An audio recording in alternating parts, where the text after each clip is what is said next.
Hi guys, welcome back to my channel. ఈరోజు మీకు ఇన్స్టెంట్గా మనకి స్కూల్కి పిల్లలకి బ్రేక్ఫాస్ట్ గురించి ఆలోచించకుండా చేసే ఒక రెసిపీ చూపిస్తాను. ఎగ్ మనకి ఇంట్లో ఎప్పుడు అవైలబుల్గా ఉండేది ఎగ్. సో ఎగ్తో పాటు మనము ఏంటంటే రోటీ ఎలా చేసుకుంటాం, ఎగ్ రోటీ అనేది మీకు చూపిస్తాను. సో పిల్లలు ఏంటంటే కూరగాయలు అవి ఇవి చాప్ చేయడము, పంపించడం స్కూళ్ళకి, ఇవన్నీ కూడా ఒక్కొక్కసారి మనకి కష్టంగా అనిపిస్తుంది. సో ఏంటంటే ఇది సింపుల్గా మనకి ఎగ్తో మనము అంటే ప్రోటీన్ ఫుడ్ అనమాట. సో ఇలాంటి అంటే గుజ్జాలాగా చేసి పంపించినా కూడా అది ఒక్కొక్కసారి ఆనియన్స్ కలర్ మారిపోయి ఇంకా అది కొంచెం నీరులాగా అయిపోతుంది. సో తినడానికి ఇబ్బంది పడుతుంటారు పిల్లలు. సో ఇదేంటంటే మనకి ఫ్రాంకీస్ లాగా కూడా మంచిగా వాళ్ళు ఇట్లా రోల్ చేసుకొని తినొచ్చు అనమాట. దానికి సాస్ అలాంటివి కూడా కాంబినేషన్గా పెట్టవచ్చు. సో ఏంటంటే ఇది మంచిగా మనము ఆమ్లెట్ అనేది ఇలాగా బీట్ చేసుకోవాలి, కొంచెము పల్చగా దాన్ని కలుపుతూ ఉండాలన్నమాట, మంచిగా సాఫ్ట్గా అయ్యేటట్టు. దాని తర్వాత దీంట్లో చిటికెడంతా పసుపు వేసుకోవాలి. పసుపు వేసుకొని మనకి టేస్ట్కి సరిపడంత సాల్ట్, కొద్దిగా కారము, అంటే పిల్లలకి పెడుతుంటే కొంచెం చూసి వేసుకోవాలి.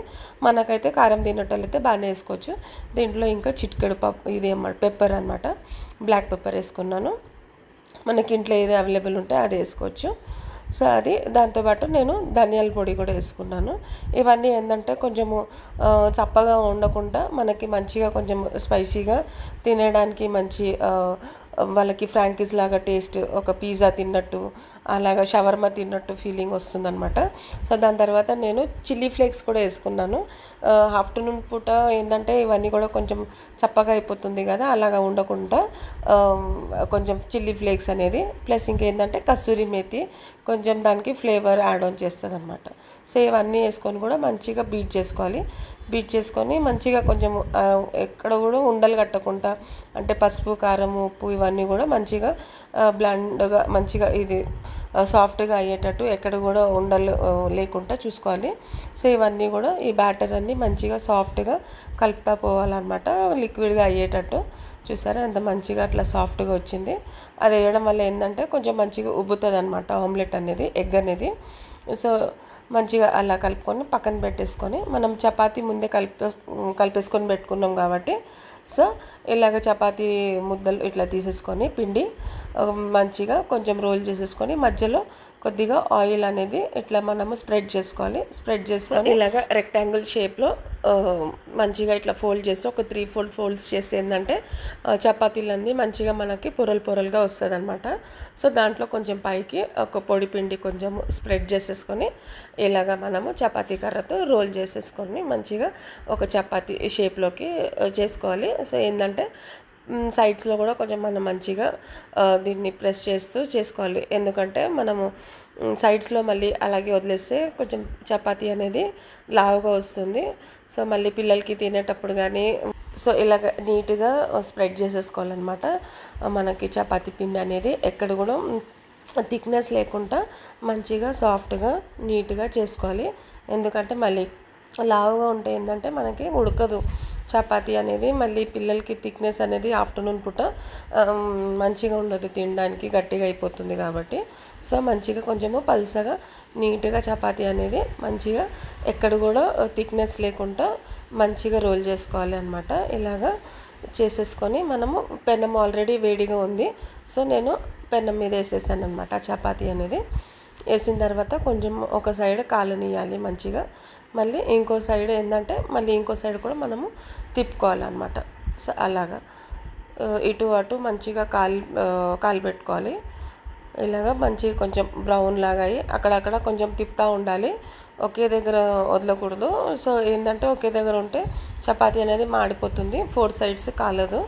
సో అలాగా పెనం అది చపాతీలు అనేది కొంచెం అటు ఇటు తిప్పుతా మనము 4 సైడ్స్ ఈక్వల్గా కాలేటట్టు చపాతీని మనము ఒకసారి అయిపోయింది మనకి అది ఉడికింది అని తెలిసిన తర్వాత అప్పుడు మనం దీని మీద ఆయిల్ అనేది వేసుకోవచ్చు అనమాట. సో అది ఇక్కడ మంచిగా పొగలు వస్తుంది వేడిగా, అది సో ఈ బ్రౌన్గా ఇట్లా కనిపిస్తుంది కదా, మంచిగా వేడి ఉడికినట్టు.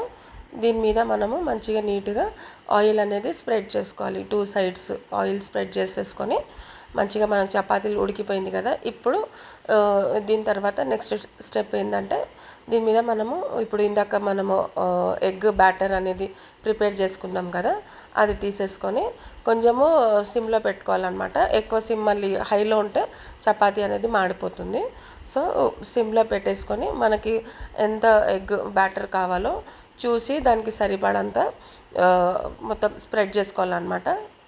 ఈక్వల్స్ 4 సైడ్స్గా స్ప్రెడ్ చేసుకొని మంచిగా స్ప్రెడ్ అయిపోవాలన్నమాట. స్ప్రెడ్ అయిన తర్వాత ఏంటంటే నీట్గా మెల్లగా దాన్ని ఇంకో సైడ్కి తిప్పుకోవాలి. గట్టిగా తిప్పితే అంటే ఇట్లా గట్టిగా ఫ్లిప్ చేస్తే ఏమవుతుందంటే మళ్ళీ ఆ బ్యాటర్ అనేది మన మీద కూడా పడుతుంది. సో కొంచెం జాగ్రత్తగా దాన్ని ఫ్లిప్ చేసుకోవాలన్నమాట దగ్గరికి. ఇలాగా మళ్ళీ ఇంకో సైడ్కి ఇలాగే 2 సైడ్స్ చేసేసుకోవాలన్నమాట. బ్యాటర్ అనేది ఈక్వల్గా మంచిగా నీట్గా మనకి ఎగ్ ఆమ్లెట్ ఎలాగ ఉంటుందో అలా మంచిగా స్ప్రెడ్ చేసేసుకోవాలన్నమాట. సో ఇది ఇప్పుడు కింద సైడ్ కూడా మనకి మంచిగా ఎగ్ అనేది ఉడుకుతుంది కదా, అలాగే ఏం చేయాలంటే మళ్ళీ ఒక సైడ్కి ఇంకో సైడ్ కూడా మనం తిప్పేసుకోవాలన్నమాట. మెల్లగా నిదానంగా మనము మంచిగా తిప్పేసుకోవాలి చపాతీ అనేది. దాని మీద ఏంటంటే ఇప్పుడు ఒక సైడ్ మనకి మంచిగా ఉడికింది కదా, మళ్ళీ దీని మీదకి ఇంకొద్దిగా ఆయిల్ అయినా మనకి ఇంట్లో బటర్ ఉన్నా ఇంకా నెయ్యి ఉన్నా ఇలాంటి ఏదైనా కూడా మనకి యాడ్ చేసుకోవచ్చు అనమాట. సో బటర్ వేసుకున్న ఇంకా మంచి ఫ్లేవర్ ఉంటుంది, సాఫ్ట్నెస్ అనేది మంచిగా ఉంటుందన్నమాట.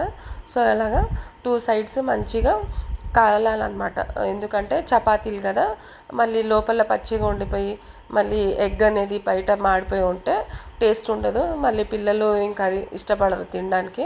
సో చూసి మంచిగా అలా బ్రౌన్గా రావాలన్నమాట, మంచిగా బ్రౌన్గా కాలాలి. 4 సైడ్స్ కూడా ఈక్వల్గా 2 సైడ్స్ సేమ్ అలాగే ఆ విధంగా మంచిగా కాలేటట్టుగా మనము ఇలా ఫ్లిప్ చేస్తూ చూస్తూ ఉండాలి. ఎక్కువ పెట్టినా కూడా దాన్ని మాడిపోతుంది అనమాట. సో ఇదేంటంటే మంచి మనకి ప్రోటీన్ ఫుడ్. ఎగ్ అనేది పొద్దున పూట పిల్లలు తినడానికి మళ్ళీ కొంచెం ఇబ్బంది పడుతుంటారు. ఇలాగ ఇచ్చేస్తే ఏంటంటే ఆఫ్టర్నూన్ పూట ఆడుతూ పాడుతూ తినేస్తారు. సో ఎక్కడ కూడా మనకి ఆ నీసు వాసన అనేది ఏది కూడా ఉండదు. సో మంచి హై ప్రోటీన్ ఫుడ్ అనమాట ఇది. వారంలో 1-2 సార్లు ఇలాగా మనకు కూడా ఓపిక లేనప్పుడు ఇంకా ఇలాంటి మంచి వాళ్ళకి స్పెషల్ డిషెస్ లాగా ఉంటుంది. సో ఇది నిన్న నేను మా పాప చేసింది వెల్లుల్లిపాయ పచ్చడి అనమాట. సో ఈ పచ్చడితో పాటు ఈ ఎగ్ ఆమ్లెట్ చపాతీ చాలా బాగుంటుంది. యాక్చువల్లీ ఫీవర్ వచ్చింది కాబట్టి నోటికి ఏది మంచిగా అనిపించట్లేదు. సో ఈ పచ్చడి పేరు కాతియావాడి లసన్ పచ్చడి అంట. నెక్స్ట్ టైం మీకు చూపిస్తాను ఎలాగ చేసుకోవాలి జ్వరం వచ్చినప్పుడు నోరుకి టేస్ట్. అదండి మన omelette, instant omelette chapati. So ఇది అందరికీ పిల్లలకి పెద్దలకి ఎవరికైనా నచ్చుతుంది. కంపల్సరీగా ట్రై చేయండి. టేస్ట్ చెప్పండి, కమెంట్ చేయండి ఎలా వచ్చింది మీకు కూడా. సేమ్ స్మాల్ స్టెప్స్ ఇంగ్రీడియంట్స్తో పాటించి చేయండి. అలాగే నా ఛానల్ని సబ్స్క్రైబ్ చేయండి.